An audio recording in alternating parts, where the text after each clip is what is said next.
Hello friends, welcome back to Tripura do academy. পূর্ববর্তী ক্লাসে আমরা ত্রিপুরার গুরুত্বপূর্ণ তিনটি পাহাড় শ্রেণী জম্পুই পাহাড়, সাংখানটাং এবং লংতরাই পাহাড় সম্পর্কে আলোচনা করেছি। আজ আমরা ত্রিপুরার অন্যতম গুরুত্বপূর্ণ পাহাড় শ্রেণী বড়মুড়া পাহাড় সম্পর্কে জানব। বড়মুড়া পাহাড়ের আরেকটি নাম হচ্ছে দেবতামুড়া পাহাড়। এটি ত্রিপুরার পশ্চিমাঞ্চলে অবস্থিত এবং রাজ্যের অন্যতম গুরুত্বপূর্ণ পাহাড়ি অঞ্চল। এই পাহাড় শ্রেণীর সর্বোচ্চ শৃঙ্গ হচ্ছে সাতভূম শিব, যার উচ্চতা 249 মিটার।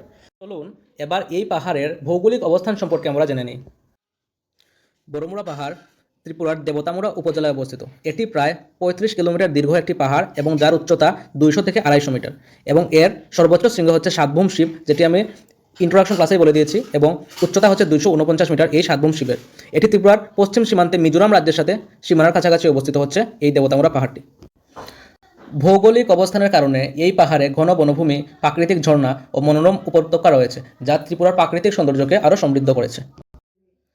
এবার আমরা বড়মুড়া পাহাড়ের বিশেষ বৈশিষ্ট্য সম্পর্কে জানি।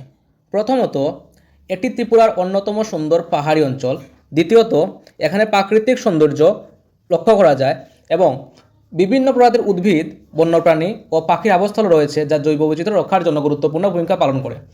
পরীক্ষার জন্য গুরুত্বপূর্ণ তথ্য বড়মুড়া পাহাড় সম্পর্কে।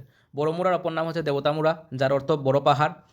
সর্বোচ্চ শৃঙ্গ হচ্ছে সাতভূম শিব, 249 মিটার যার উচ্চতা, এবং বিখ্যাত নিদর্শন হচ্ছে দেবতামুড়ার শিলা খোদাই করা পাহাড় শ্রেণী। এখানে গোমতী নদীর তীরে অবস্থিত দেবতামুড়া বা ছবিমুড়া পাহাড় তার বিশাল শিলাখুদাই দেবদেবীর ভাস্কর্যের জন্য বিশ্ববিখ্যাত হয়ে রয়েছে ত্রিপুরার বড়মুড়া পাহাড়ি অঞ্চলটি। এবার আমরা জানব ত্রিপুরার অন্যতম গুরুত্বপূর্ণ পাহাড় শ্রেণী 18মুড়া পাহাড় সম্পর্কে। এই 18মুড়া পাহাড়ের অবস্থানটি হচ্ছে, এটি ত্রিপুরার খোয়াই ও কমলপুর অঞ্চলে অবস্থিত। এর একটি অংশ গোমতী জেলার পর্যন্ত বিস্তৃত। পাহাড়ের দৈর্ঘ্য ও বিস্তৃতি। এই পাহাড় শ্রেণীর দৈর্ঘ্য প্রায় 106 কিলোমিটার এবং 18টি সমান্তরাল শৈলশ্রেণী নিয়ে গঠিত। এই পাহাড়ের সর্বোচ্চ শৃঙ্গটি হচ্ছে জারিমুড়া, যার উচ্চতা 481 মিটার। প্রকৃতি ও জৈব বৈচিত্র্যের দিক থেকে এখানে ঘন বন, ঝর্ণা ও নানাবিধ গাছপালা ও বন্যপ্রাণীর সমাহার দেখা যায়। এটি জৈব বৈচিত্র্য ভরা একটি সমৃদ্ধ অঞ্চল। এই পাহাড়ের গুরুত্ব হচ্ছে, 18মুড়া পাহাড় ত্রিপুরার জলবায়ু নিয়ন্ত্রণে সহায়ক এবং প্রাকৃতিক সৌন্দর্যের জন্য পর্যটকদের কাছে একটি বিশেষ জনপ্রিয় স্থান।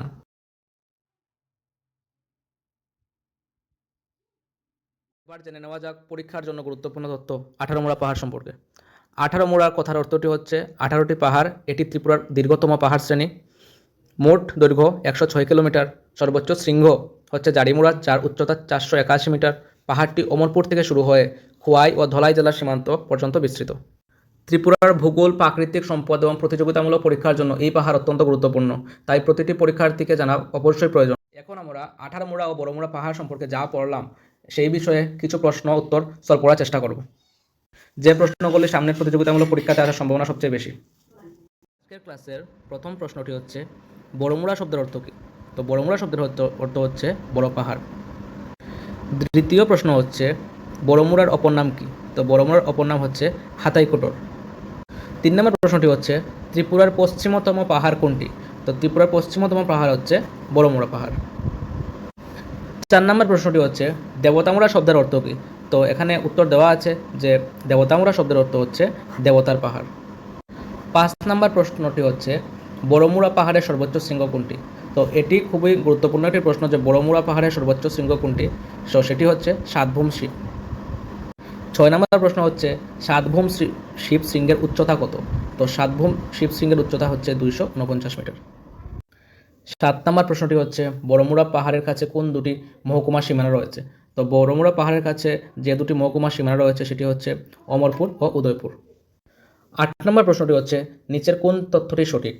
বড়মুড়া ত্রিপুরার দীর্ঘতম পাহাড়, অপশন বি। 18মুড়া পশ্চিমতম পাহাড় ত্রিপুরার, অপশন সি। বড়মুড়া ত্রিপুরার পশ্চিমতম পাহাড়, অপশন ডি। বড়মুড়া ত্রিপুরার সর্বোচ্চ পাহাড়। তো এখানের মধ্যে সঠিক উত্তর হচ্ছে আনসার সি, বড়মুড়া ত্রিপুরার পশ্চিমতম পাহাড়। আমরা 18মুড়া পাহাড় সম্পর্কে কিছু প্রশ্ন সলভ করার চেষ্টা করব। তো 18মুড়া পাহাড়ের প্রথম প্রশ্নটি হচ্ছে যে 18মুড়া শব্দের অর্থ কী? তো এটির উত্তর তোমরা কমেন্ট সেকশনে যদি পারো দিয়ে দিও। তৃতীয় প্রশ্নটি হচ্ছে, ত্রিপুরার দীর্ঘতম পাহাড় শ্রেণী কোনটি? এটি খুব গুরুত্বপূর্ণ প্রশ্ন পরীক্ষাতে আসার জন্য। ত্রিপুরার দীর্ঘতম পাহাড় শ্রেণী কোনটি? তো সেটি হচ্ছে 18মুড়া পাহাড় শ্রেণী। তৃতীয় প্রশ্নটি হচ্ছে যে 18মুড়া পাহাড়ের দৈর্ঘ্য কত? তো 18মুড়া পাহাড়ের দৈর্ঘ্য হচ্ছে 106 কিলোমিটার। 4 নম্বর প্রশ্নের উত্তর আমি নিজেই দিয়ে দিয়েছি, যে 4 নম্বর প্রশ্নটি হচ্ছে 18মুড়া পাহাড়ের সর্বোচ্চ শৃঙ্গ কোনটি? তো 18মুড়া পাহাড়ের সর্বোচ্চ শৃঙ্গ হচ্ছে জারিমুড়া, এবং এটি খুব গুরুত্বপূর্ণ একটি প্রশ্ন, যেটি প্রতিযোগিতামূলক পরীক্ষাতে আসার সম্ভাবনা সবচেয়ে বেশি। 5 নম্বর প্রশ্নটি হচ্ছে জারিমুড়া শৃঙ্গের উচ্চতা কত? তো জারিমুড়া শৃঙ্গের উচ্চতা, এটির উত্তর তোমরা হোমওয়ার্কে অর্থাৎ কমেন্ট সেকশনে দিয়ে দেবে। 6 নম্বর প্রশ্নটি হচ্ছে 18মুড়া পাহাড় প্রধানত কোন দুটি অঞ্চলে অবস্থিত? তো আমি ক্লাসে আলোচনা করেছিলাম যে 18মুড়া পাহাড় খোয়াই এবং কমলপুর এই দুটি মহকুমার মাঝামাঝি অবস্থিত 18মুড়া পাহাড়। 7 নম্বর প্রশ্নটি হচ্ছে 18মুড়া পাহাড় কোথা থেকে শুরু হয়েছে? তো 18মুড়া পাহাড়টি শুরু হয়েছে কমলপুর মহকুমা থেকে। 9 নম্বর প্রশ্নটি হচ্ছে 18মুড়া পাহাড় কোন জেলার কমলপুর মহকুমা থেকে শুরু হয়েছে? তো এটি গোমতী জেলা থেকে শুরু হয়ে কমলপুর মহকুমা পর্যন্ত বিস্তৃত হয়েছে। আজকের এবং পূর্ববর্তী ক্লাসে আমরা মোট ত্রিপুরার 5টি পাহাড় সম্পর্কে জানলাম। সেগুলি হচ্ছে লংতরাই পাহাড়, জম্পুই পাহাড়, 18মুড়া পাহাড়, বড়মুড়া পাহাড়, এবং সর্বশেষ পাহাড় সম্পর্কে যেটি জানলাম সেটি হচ্ছে 18মুড়া পাহাড়। এই পাহাড়গুলি আমাদের ত্রিপুরা রাজ্যের শুধুমাত্র প্রাকৃতিক সৌন্দর্যই বাড়ায় না, এই পাহাড়গুলি আমাদের ত্রিপুরা রাজ্যের সংস্কৃতি এবং পর্যটনের সাথে জড়িত আছে। ভিডিওটি যদি ভালো লাগে তাহলে অবশ্যই ত্রিপুরা ডুও একাডেমি চ্যানেলটিকে সাবস্ক্রাইব করুন এবং বন্ধুদের সাথে শেয়ার করুন। আপনাদের ভালোবাসা এবং সমর্থনই আমাদের এগিয়ে চলার অনুপ্রেরণা। ধন্যবাদ। ত্রিপুরা ডুও একাডেমির পক্ষ থেকে সবাইকে আন্তরিক শুভেচ্ছা ও অভিনন্দন জানাই।